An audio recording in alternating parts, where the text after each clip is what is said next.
All versus Rising Soul family. So you ever wonder and thought to yourself, like, can an individual that was birthed by a mom and dad who was two different age groups from each other can think way different from an individual that had mom and dads that was like the same age as each other? Like, for example, can an individual that had a mom that was like 28 years old and a dad that's 50 years old can be so different in way of thinking from a person who had a mom and dad that are both the same ages, that were both 18 years old when they both had a child? That's very, very deep, right? Because let's say, for example, man, let's say an individual was birthed by a mom who was 35 years old and this dad was like 18 years old, right?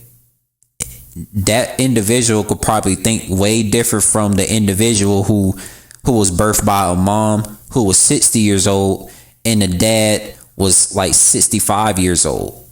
You feel me? So, like, you know, there's individuals out there who had children when they was like young as 17 years old, you know, and their child grew up, you know, years later they meet individuals who just had mom and dads just way different from them, you know.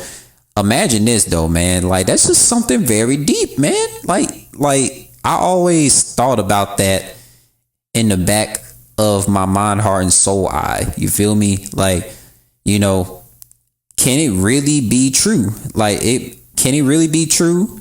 Like, soul family, I need y'all to really think on this, man.